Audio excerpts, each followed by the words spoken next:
Welcome to the Reason and Theology Morning Show. I'm your host, Michael Lofton, and I'm really glad you could join us this morning.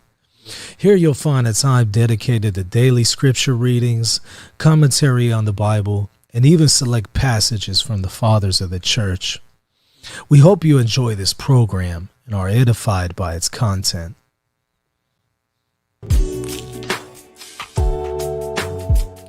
Welcome to the Reason and Theology Morning Show, everyone. Your host, Michael Lofton, on a Saturday morning. We are going to do our daily reading here in a moment. Then we are going to look through a passage of the Church Fathers.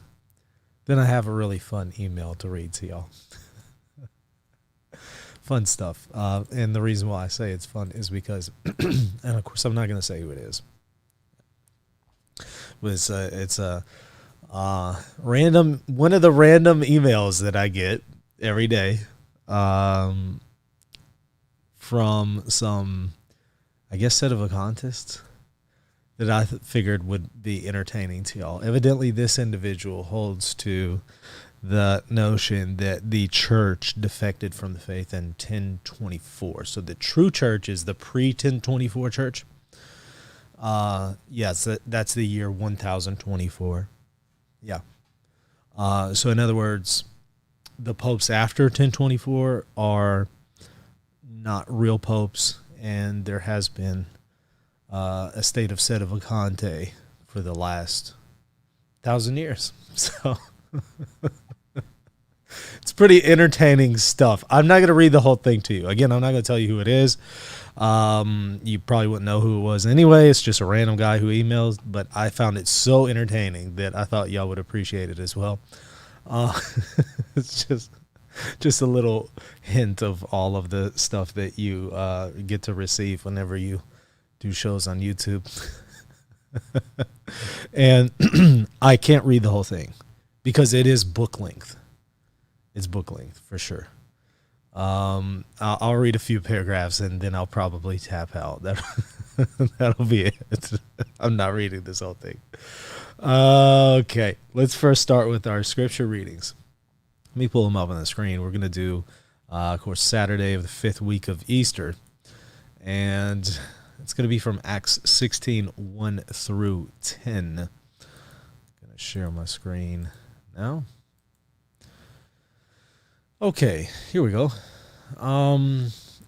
Paul reached also Derbe and Lystra, where there was a disciple named Timothy, the son of a Jewish woman who was a believer, but his father was a Greek. The brothers in Lystra and Iconium spoke highly of him, and Paul wanted him to come along with him. On account of the Jews of that region, Paul had him circumcised, for they all knew that his father was a Greek. As they traveled from city to city, they handed on to the people for observance the decisions reached by the apostles and presbyters in Jerusalem. Day after day, the churches grew stronger in faith and increased in number.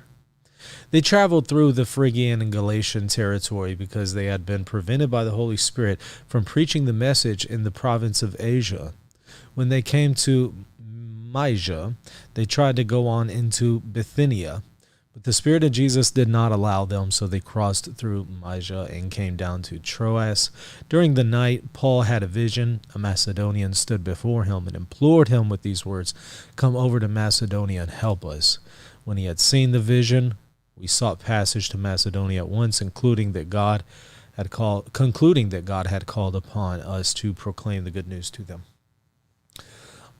Really interesting stuff, because as we've seen previously with our reading there with Acts, the Jerusalem Council there in Acts 15, of course they recognized that we ought not to be circumcised in order to be saved.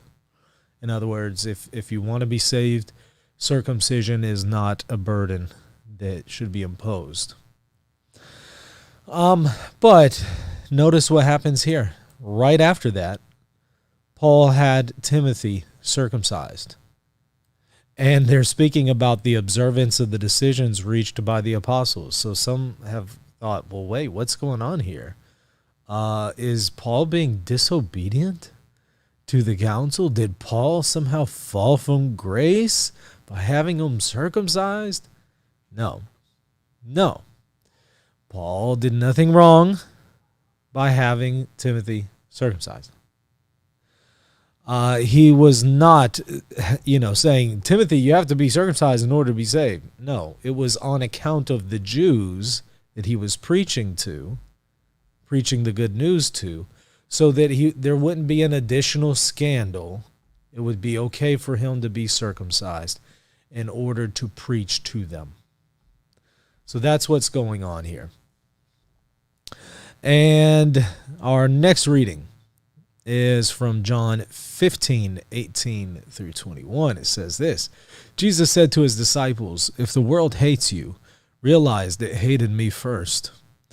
If you belong to the world would love its own. But because you do not belong to the world, I have chosen you out of the world hates you. Remember the word I spoke to you. No slave is greater than his master. If they persecuted me, they will also persecute you. If they kept my word, they will also keep yours. They will do all these things to you on account of my name, because they do not know the one who sent me."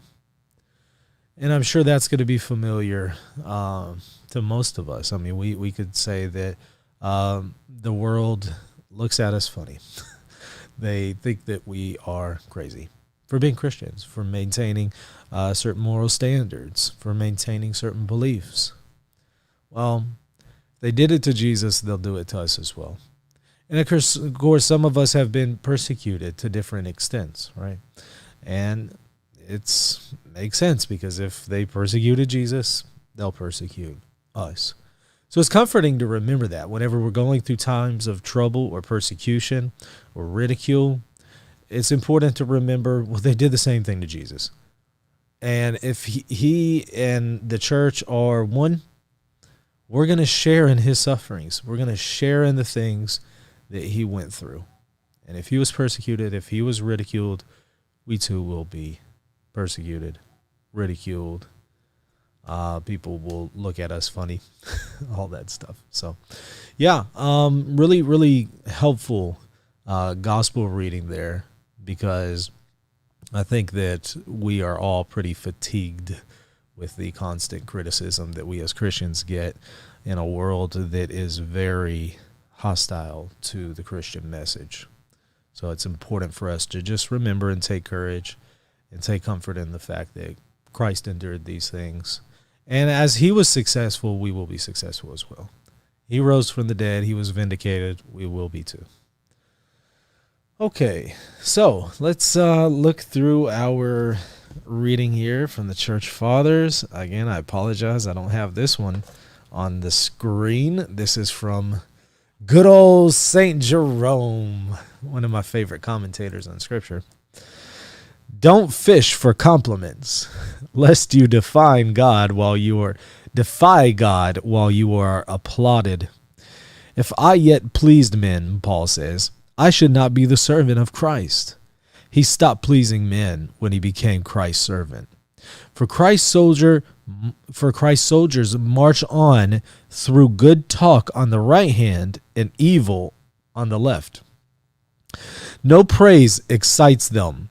No criticism crushes them. They aren't puffed up by riches, nor do they withdraw because of poverty. They despise both joy and sorrow. The sun doesn't burn them during the day, nor the moon by night. Don't pray on the street corners for fear that human applause would interrupt the straight course of your prayers. Don't flaunt your fringes. Wear phylacteries for show, or wrap yourself up in the self-interest of Pharisees. Do you know what kind of dress the Lord requires? Wisdom, justice, self-control, courage. Let those be the four edges of your horizon. Let them be a four-horse team to carry you, Christ's charioteer, to your goal at full speed. No necklace can be more precious than these. No gems can form a brighter galaxy.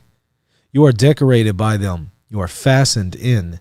You are protected on every side. They are your defense as well as your glory, for every gem is turned into a shield. It's from St. Jerome. Really, really good advice and reminder for us Don't worry about the praises of men or the criticisms of men. Just do the right thing. Just continue to follow Christ. Don't worry about what others are saying. Do what's right. Very apropos. Yeah, St. Jerome. We will continue to do more. As we do these morning shows, we'll be doing more scripture and the church fathers. And I'm going to try to get some daily news going. We'll see. At least talking about current events to some extent, hopefully. But let me give y'all some entertainment for the day now that we got our devotional part out of the way. Not out of the way, but you know what I mean. It's not in the way to begin with. Happy to have it. Let me find the message here.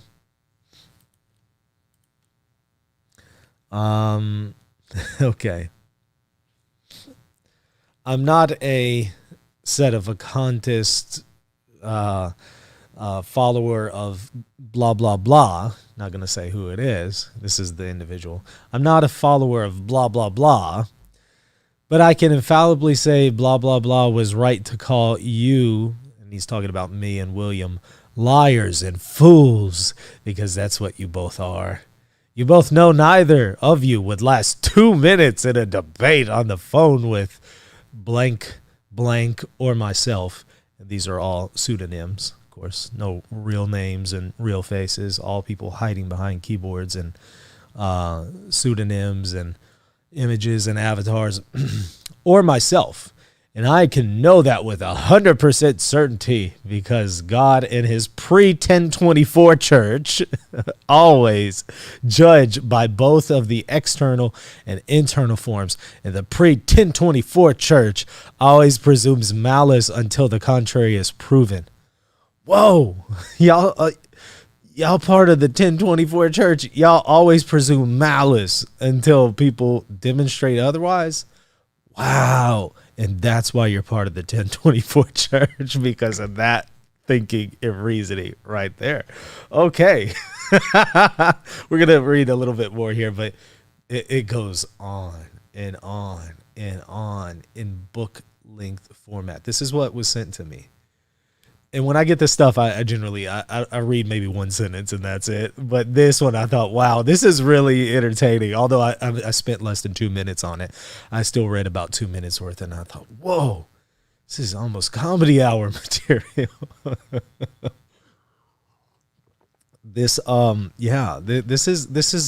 good stuff. We need this when it comes to a little bit of levity in our lives. So I found it entertaining. The 1024 church, okay. we're going back that far. All right. So the adherent of the 1024 church, what would you call these people? The 1024ers? And why 1024? What happened exactly in 1024? I'm still trying to figure out. You need to remember, not all sedevacantists believe the Vatican I anti-popes were popes. Wow. I mean, I already gathered at this point, if you're a 1024er, that you believe that the Vatican I popes are anti-popes, but sure. Okay. All right. So the Vatican I popes are out. All right, that's to know. The so-and-sos are naturalist pragmatists. I'm saying blank and so-and-sos because I'm not going to name who all these people are. Concerning grace and jurisdiction, it's odd the way they spelled that, which is why they accept the Vatican I anti-popes as popes, which is why they won't admit anti-popes Pius XI and Pius XII contradicted themselves in documents. Weird the way he spelled this. Capital D-O-C-U, capital M-E-N-T-S, and puts it in quotation marks. Which would have been magisterial if they were the Pope, which they weren't. Talking about William, lied when he said he never made a fool of himself. I remember 2 times when he publicly made a fool of himself. Twice when he debated Bob, The first time was the debate about sedevacantism. The second time was the debate about the Novus Ordo, in which he lied about the apostate Eusebius, Sophronius, Hieronymus in his Orthodox writings, and the apostate antipopes Paul III, Julius III, Marcellus II. Paul he writes fourth with four actual I's instead of the actual Roman numeral with the 1 and a V, and Pius the Fourth once again with 4 I's via the anti-synod of Trent. The anti-synod of Trent. We need this in the morning. Then denied he ever said the apostate Eusebius, Sophronius, Hieronymus, or the apostate antipopes, blah blah blah blah blah blah blah blah. Via the anti-synod of Trent ever said the words, "This is my body and this is my blood," all in quotes, like he's writing quotes everywhere, quotation marks, were sufficient to consecrate a host when he got caught in the lie, as anyone who listens to the debate can know for himself. And it's going on and on and on and on for in a whole book length. And mind you, I've never talked to this person before. This is the first email I'm getting.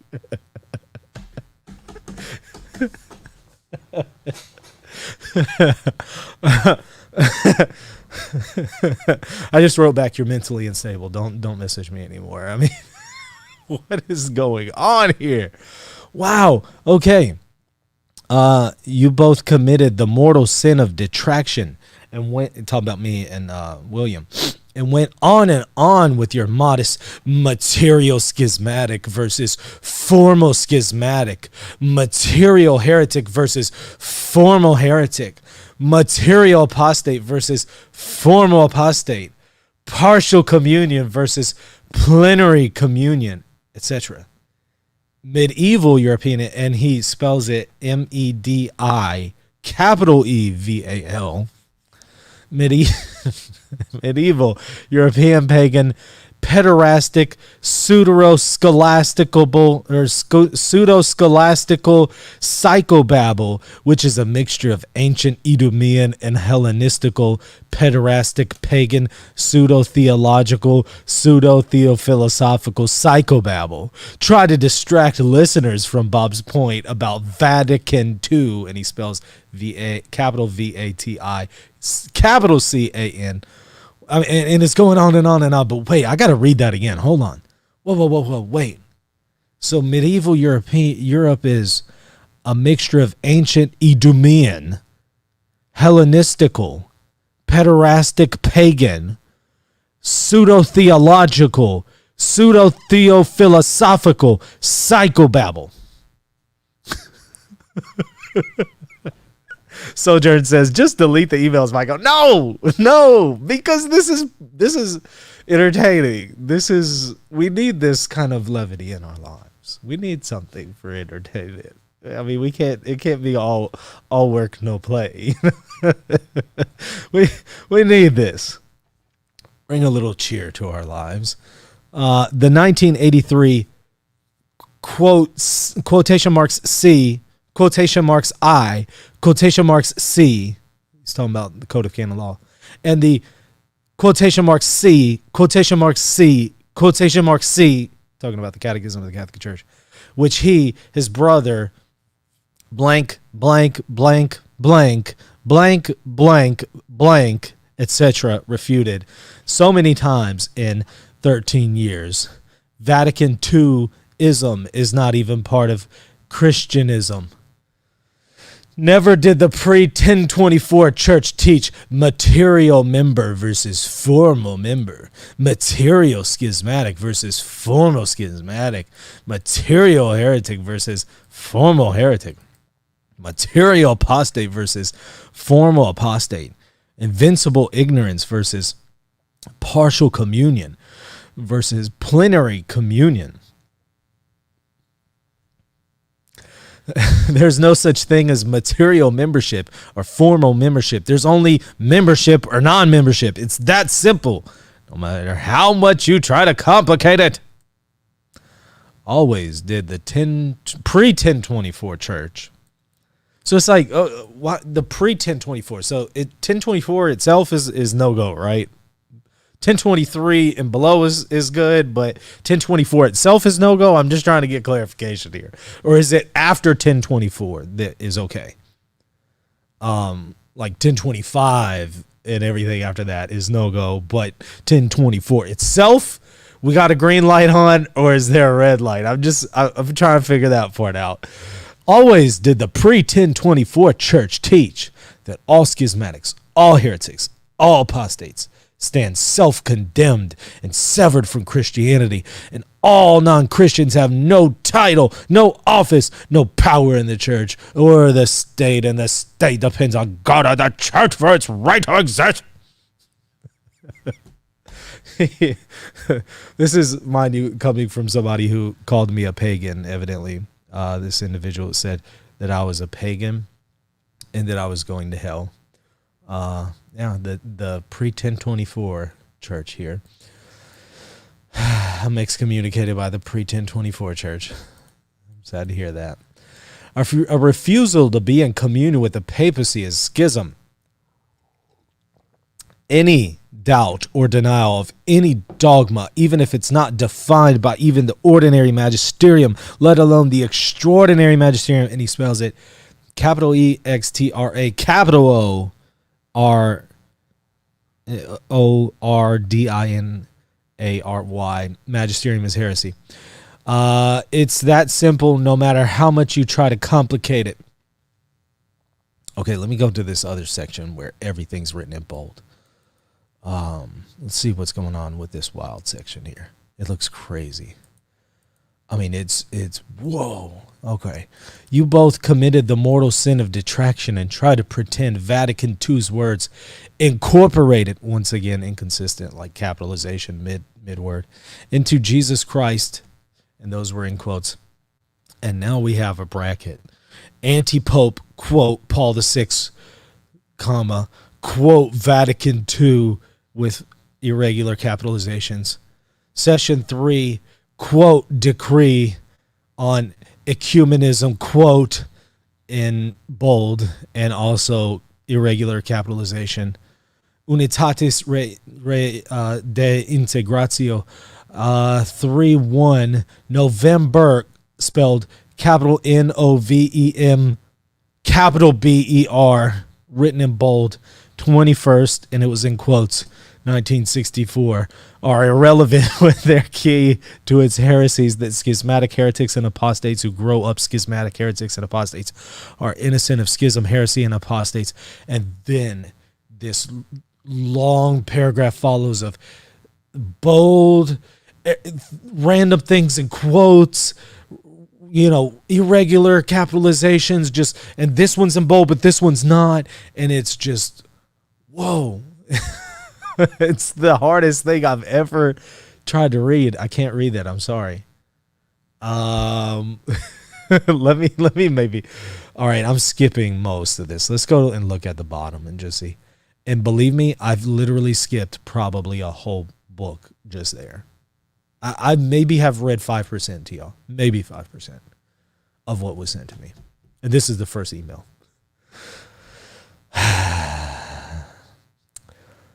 Okay, let's see this. What in the world?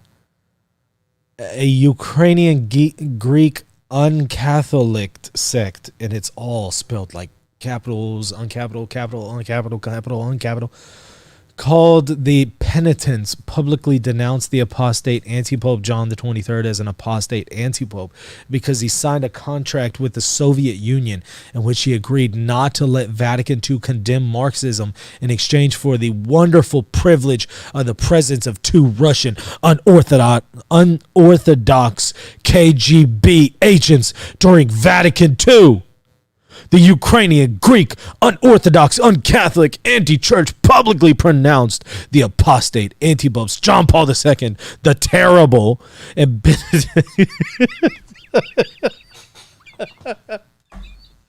wait, he's called John Paul II the terrible. Is that his counter to John Paul the Great? Is that his answer to that? John Paul II, the terrible, Benedict the 16th, and Francis are ipso facto, late sententia, automatically excommunicated. And all of this is like capital, uncapital, capital, uncapital, capital, uncapital, mid words. What's going on with your caps lock? I mean, what? I think you need to get this fixed. Apostates because of Assisi, 1986, 2002, and 2011, and the Amazon Anti-Synod in 2011 and 2019. Y'all see, just yeah, this is actually where this is where they're taking you when you start going this crazy route that the Sedevacantists go. This is where you end up, right? This is somebody who's probably been Sedevacantists for a long time, who's really taken it to its logical conclusions. You know, all of the inconsistent material and inconsistent arguments that they have. If you take them to your logical conclusion, you end up like 1024 church. Pre 1024 is good. Everything after 1024 is bad. You end up in some kind of wild position like that. And oh, well, okay. How much more do the apostate anti-popes Benedict the 16th and Francis need to manifest to prove to you he's not a Christian? The guy's a public idolater. Why do you care who does or doesn't use their private judgment and start their own church when the apostate Vatican II apostate anti-popes constantly praise, make their living with their own private judgment in their own church? And everything was capitalized, uncapitalized, in quotes, not in quotes. If that's not a prudential judgment, how can it be a good judgment? Watch this video, which debunks the out-of-context argument. The missing context argument won't work for fake independent fact checkers. No one with even a smidgen of honesty will even pay a smidgen of attention to fake independent fact checkers. What? What is going on here? You're a coward and a paid shill. This was a warning. You can't be saved in even indirect communion with Vatican anti-pope. If you die right now, you'll go to hell. You were warned. Adios, pagan. I needed that. Thank you for random guy who sent that to me. I already forgot his name, but thank you to whoever you were for that. I needed that. I needed to hear about this pre-1024 church. That's a wonderful, I mean, you just gave me really good material from now on to show where Sedevacantism leads. It leads you to the pre-1024 church. I mean, you just gave me really good ammunition against the Sedevacantists. So thank you for that. That was a great email. Really good stuff. Like I said, I skipped probably 95% of it. I'm not going to sit there and read it all. I can't. I'm tapping out. I can't. It's funny, but it's too much. I can't read with all of the quotes and unquotes and capitalize and mid-sentence uncapital, then mid-sentence capitalize, and then this is in bold and that's not in bold. And it's just, wow. Man. Yeah. Yeah, I was warned, Jaguar. I see you there in the chat. I was warned. I was a pagan, and I've been warned. If I die, I would go to hell right now. Because I was warned by the guy in the pre-1024 church. So, I mean, if you were warned by the guy in the pre-1024 church about the truth, and there is no such thing as invincible ignorance or anything like that, then, I mean, it stands to serve that if I don't accept the message, I'm vincibly ignorant. I'm culpable for what I just heard. And therefore, if I die and meet the pre-1024 God, I will stand condemned. So, yeah. Adios, pagan mugs. Yeah, we need to do that. Adios, pagan. That definitely would make for a really good t-shirt. Are there any set of contest debates planned? No, and unless I can find a rational and stable set of a contest to do one with, no, no. These people, a lot of them are insane. A lot of them. Not all set of contests are. You have some sincere people who are sincerely misled that are in that group. But then you also have some of them that are mentally unstable. And usually from what I've seen, the actual apologists, they tend to be people that are irrational. Now, if you can find me maybe somebody good, I don't know a whole lot about Jerry Matitix. He was scheduled to come on, but then something happened on his end. I haven't heard from him. But he seemed, when I saw his video with Matt Slick, he seemed reasonable as far as just his approach, not necessarily his arguments, but his approach. So maybe somebody like that would be worth, having a discussion with. So as long as they are emotionally stable and mentally stable, sure, we can do that. And I think Jerry Matitix, just from the little that I've seen, might fit that bill. Y'all correct me if I'm wrong. But some of the others, there's no way. No way. Some of these people are not only mentally unstable, but they're demonic. They're very evil. Some of the things that I've seen them do.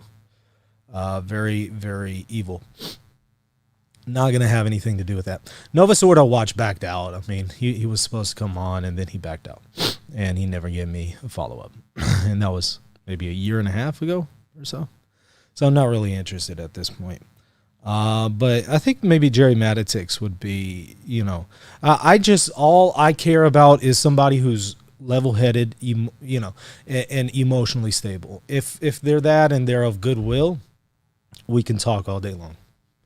We can have debates, we can have discussions, whatever you want. We can do that all day long. That's fine.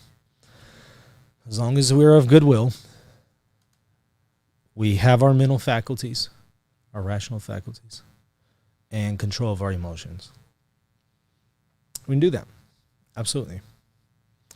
So maybe we can reach out to Jerry Matitix again and see what's going on. Yeah, maybe if y'all want to reach out to Jerry Matitix and see if he wants to come on, that's fine. So if you one individual says, I regularly see Jerry Matitix at my job. Okay, well, please ask him. Please ask him if he would be willing to come on and have a charitable discussion. I think that would be fun. Let's start out with the discussion, and then we can see about a debate. Let's first see how the discussion goes. Then we'll try him out for a debate. But just from what I've seen, he seemed level-headed. He seemed emotionally stable. I can talk to somebody like that. He seemed like he had goodwill, too, when it comes to talking to Matt Slick. So I'm sure he would have goodwill talking to us. So, okay, cool. If he comes in, I will. All right, well, please. He's got to come in at some point to his job, right? So,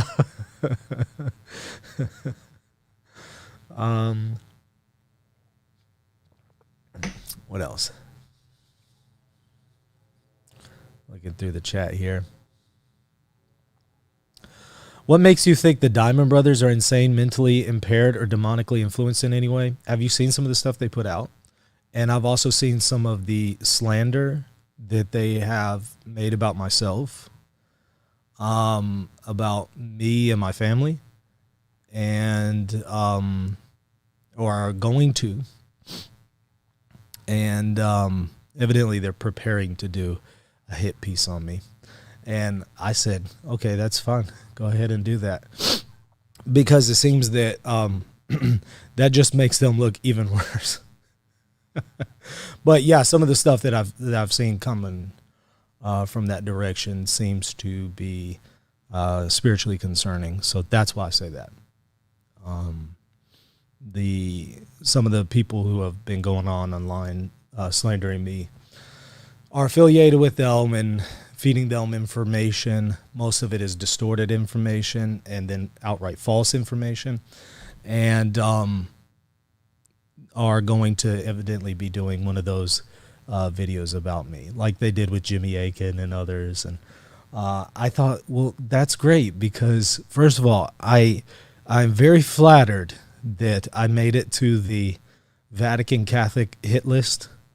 I didn't realize that I was such a threat. I thought I had a little tiny channel. I didn't know I was a threat to them.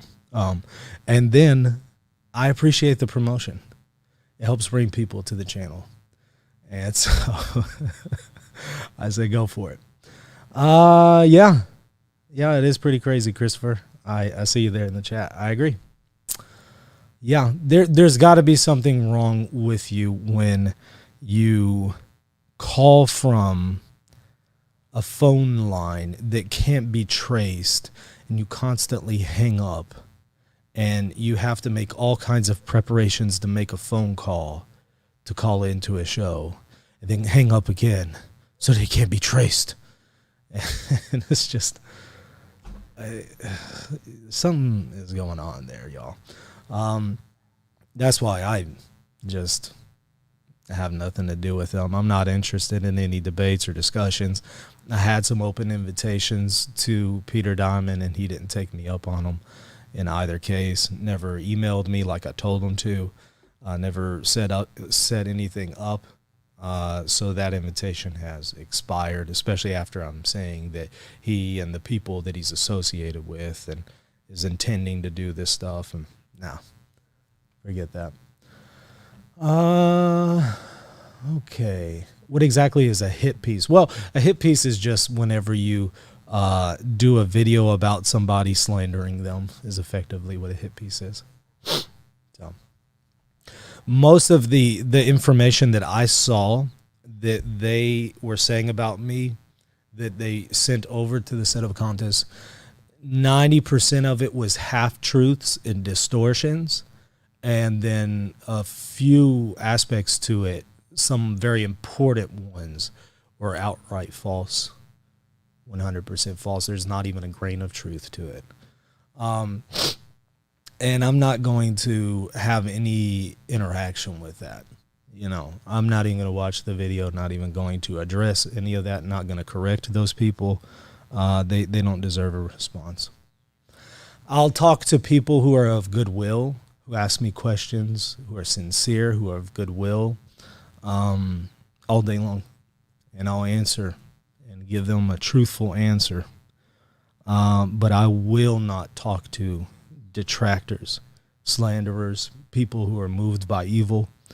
I will not interact with that. So, no, I'm not going to have those guys on the show or do any debates with them. So please stop asking, because I keep getting people saying, oh, get them on and have a debate with them. No, they're mentally unstable. Someone said, imagine being mean to Jimmy Akin. Yeah, didn't they do a hit piece on Jimmy Akin and try to say that he was a demon or something? I don't know. I didn't watch it. I've only heard about it. But I think that somebody was saying that they did one on Jimmy Akin. So I mean, hey, it's kind of an honor to be able to join the list. I'm a little flattered. I gotta say, even contrary to what Jerome just told us, I'm a little flattered, so I appreciate it. Jimmy Akin, of all people, a demon. Yeah. Correct me if I'm wrong. Isn't that what they did? Again, I've only heard secondhand about it from multiple sources. There's got to be some truth to it. So correct me if I'm wrong. I don't want to spread any misinformation about their videos because I haven't watched them. But I thought that was the case when it comes to Jimmy Akin. Well, what is the church's teaching on the vaccines to combat the virus? Yeah. You know what? Go and check out Trent Horn on this. He has some good material that I saw him where he's distinguishing between proximate cooperation with evil and remote cooperation. So definitely check out Trent's material. Was Jordan Cooper supposed to come on? Well, the story with Jordan Cooper is he's had an invitation for over 2 years, and for quite a while he just ignored me. And then some of his friends kept telling him to come on, and he finally reached out and said, hey, I'm interested in coming on. And then, okay, well, let me give you some dates. And then I never get a response. And then maybe a few months later, well, somebody told me to, They really want me to reach out to you. Yeah, I'm sorry I didn't get back to you. I'd really like to come on. I'm really busy right now. And I said, okay, well, maybe give me some dates and when you are available, and we'll have you on. Haven't heard from him. That was maybe a year ago. And so, no, the guy's clearly not interested in coming on. And after doing this back and forth playing around game for over 2 years, about 5 different times, I'm not interested. That's very rude, in my opinion. I don't know what his intentions are. I don't think his intentions are to be rude, but I think just objectively that kind of behavior has been ludicrous. So I'm not really interested in having Cooper on. And frankly, from what I saw with his videos, there wasn't a whole lot there. I, in fact, did a very long review of his one of his videos on the Magisterium, and you'll see when you go through it that, wow, he hasn't really studied Catholicism very well. So I wouldn't expect much of a in-depth discussion anyway, even if he were to be on. But somebody says, yes, they have one on Jimmy Akin. Right, I know they do, but I didn't watch it. So you got to let me know how it is. I mean, I heard that they're portraying him as a demon or demon-possessed, I think. Correct me if I'm wrong. Didn't they try to say that James White was demon-possessed and Jimmy Akin? Again, I don't want to spread misinformation, so if I'm wrong in that, please correct me. But I've heard that consistently from multiple sources, so there's got to be some truth to that. They don't say he's demon-possessed. Okay. Do they try to portray him as it? I mean, what are these people talking about then? Whenever they say that they're trying to make Jimmy look demonic, can you maybe clarify that for me? They say Jimmy is an agent trying to undermine the Catholic Church. Oh, okay, that's better. James White is possessed according to them because of his gestures. Okay. Because of his gestures. Yeah. Really?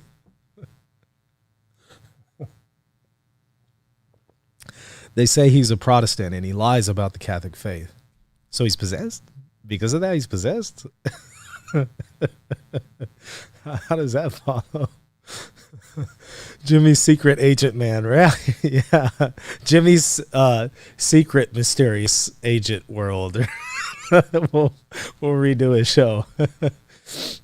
Watch the James White video and you'll laugh so hard. No, because I don't really care to be following any other stuff like that. I'm not going to invest my time in it like that, but it is a little funny.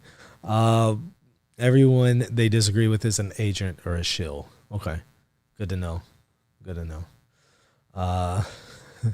Redbeard Texas infiltration, somebody says. So, let me see here. I'm also offended you prefer a northern... Oh, that was for somebody. Never mind. Let's be honest. They probably think you're in dire need of an exorcism, Michael. I'm sure that they do. If they think that James White is possessed, I'm sure they think I'm somewhere along those lines, and I would imagine. Wow. I mean, people like that, it's best to ignore them. It's best to just ignore them. So that's what I just do. That's why I don't really talk about them a lot. Not interested. But I think what we can do as far as sedevacantists, we're going to bypass that group, but what we can do is have discussion with the people like Jerry Matitix, people who are level-headed and emotionally stable. And I think that could be a fruitful discussion. Okay. Purity of Heart says, once you said it's not okay to pray with the Orthodox, what about listening to Orthodox chants as Catholics? Well, of course, it's not okay to have any active participation, but the concept of passive participation has been allowed in the preconciliar era. And, in fact, read Thomas Crean's article from Christendom Awake. where he goes over this distinction and he talks about this very matter. Read him. And as far as listening to Orthodox chants, no, that's not the same thing as what the preconciliar church emphasized was to be avoided. That's not the same thing. No. So just listening to an Orthodox chant, there's nothing wrong with that. But yeah, read the Thomas Crean article on Christendom Awake, and he's going over passive and active participation, and he'll give you some really good material there and good distinctions to make. How did I get Dr. Minard on the show originally? His content is incredible. I think it was through William. Yeah, I think William. It might have been Father Coppus who referred Dr. Minard through William to myself. That's probably how it happened.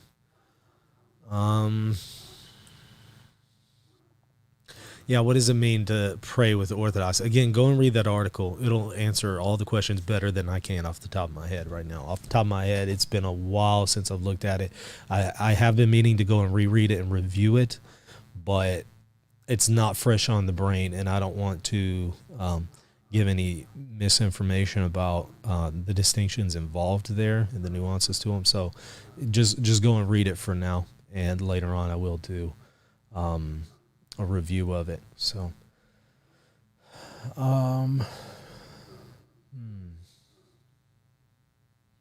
the Crean article is called Praying with Non-Catholics. Is it possible? Yes, thank you. I appreciate that, Gregory. That is the title of it. Praying with Non-Catholics. Is it possible? That's the best in-depth research that I've seen on the topic of praying with Catholics in the preconciliar era versus postconciliar era to date so far. If you come across anything better than that, let me know, because that's the best that I've seen. Invite How to Be Christian on and talk with them about Protestantism. I've heard of the is he a Catholic or is he a Protestant? I've heard of the channel, but I don't really know a whole lot about it. I should review the debate between Gordon and Castman about the SSPX.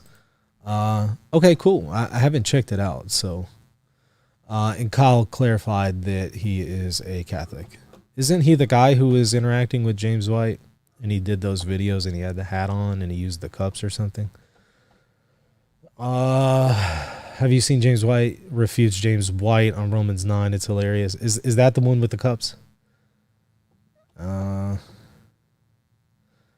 Okay, so yeah, all right, that's the right one. I've only seen him reviewed on the Dividing Line, so I haven't actually watched his own material. I've watched him reviewed on the Dividing Line where some of his clips were shown. That's all I've seen.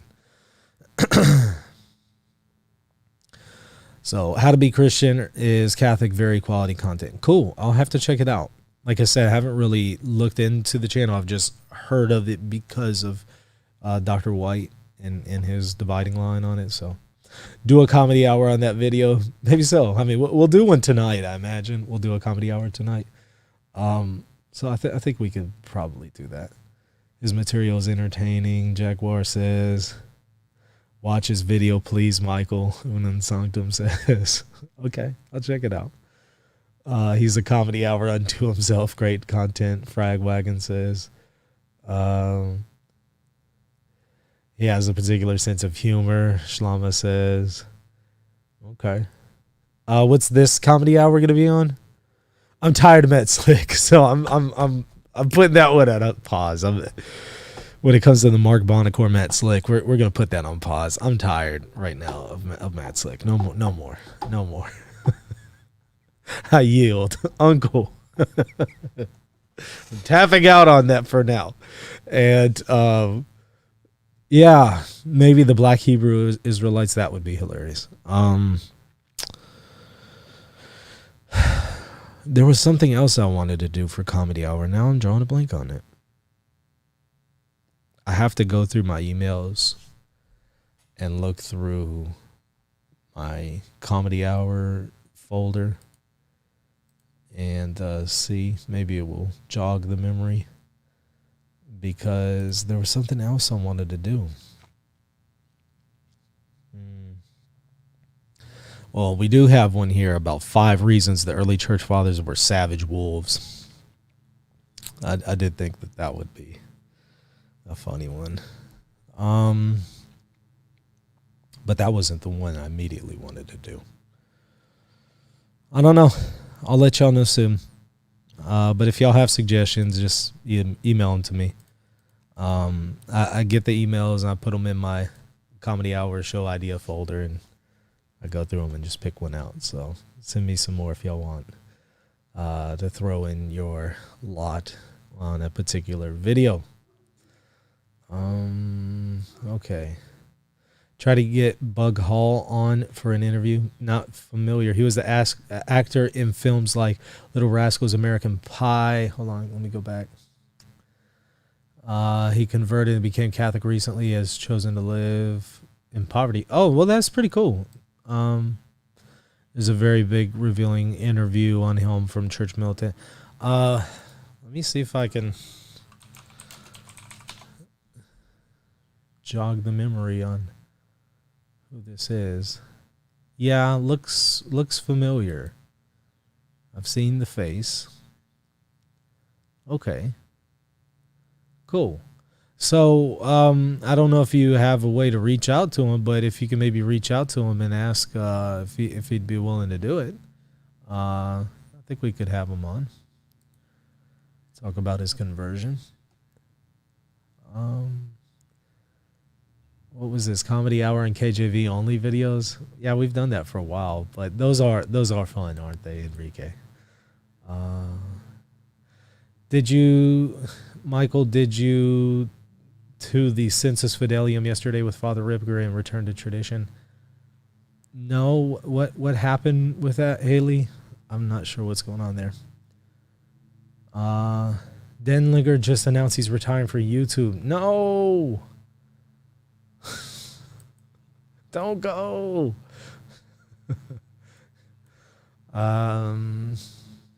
Yeah, I have tried Phaser. See y'all talking about getting Ed Phaser on. I've asked over 5 times, and 5 times he's declined each time. So I'm not asking anymore.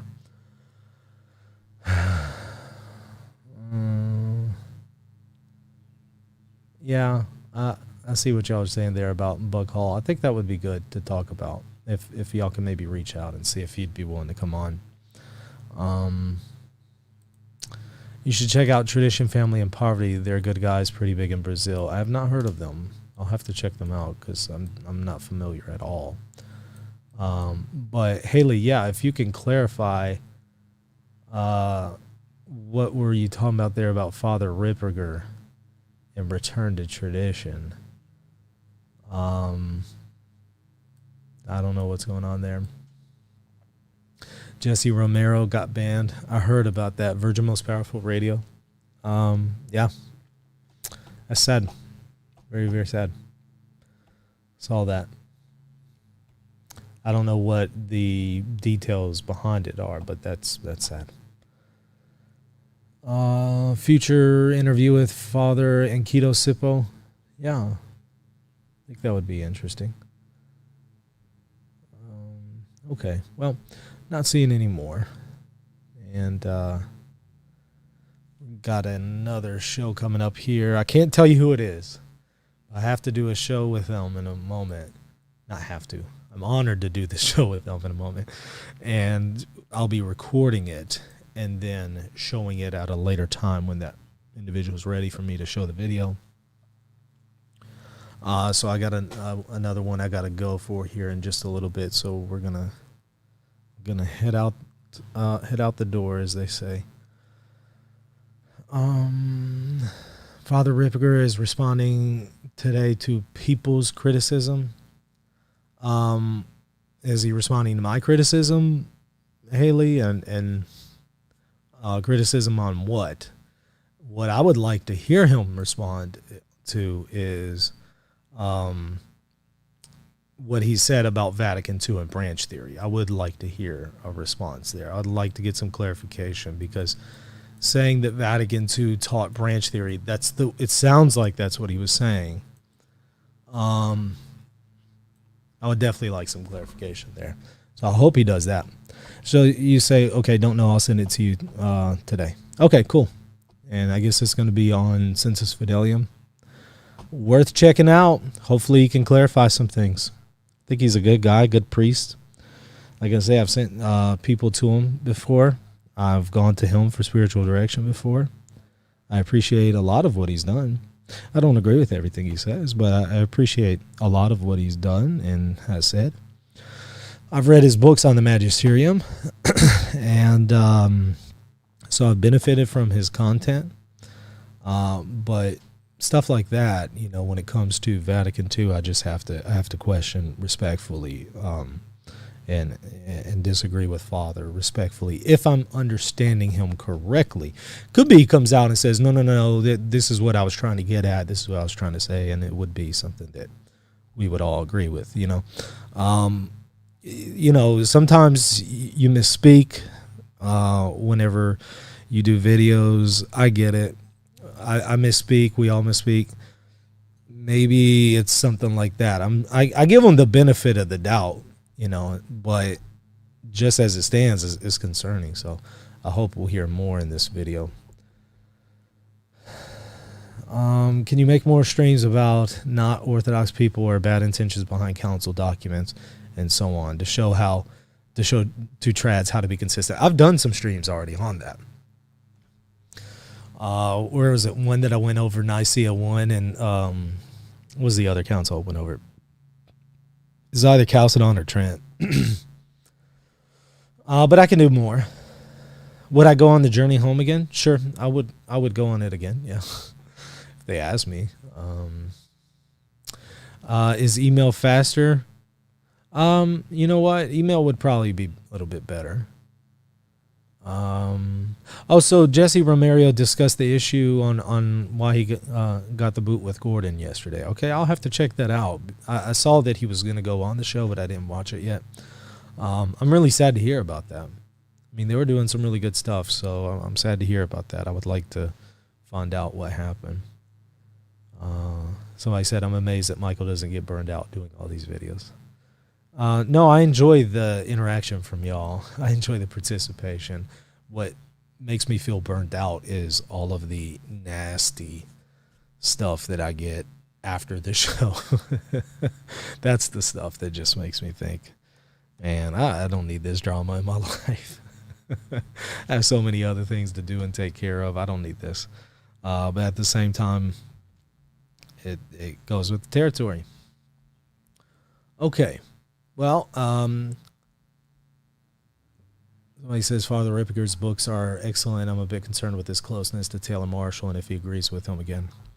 I don't know. I have the same concerns you do, but I don't know where he stands. I'd like to hear what he has to say today, though. So we'll check it out. All right. Again, I appreciate y'all's comments and interactions there. Fun morning show. Hope y'all enjoyed it. We'll continue to do them. And send me some comedy hour suggestions maybe for tonight. Lord willing, we'll do it.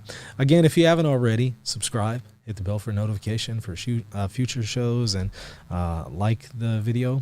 And, of course, let me know your comments in the comment section.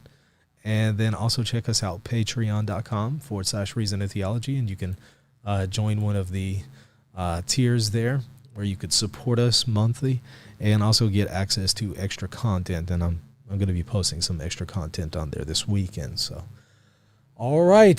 Till next time, God bless.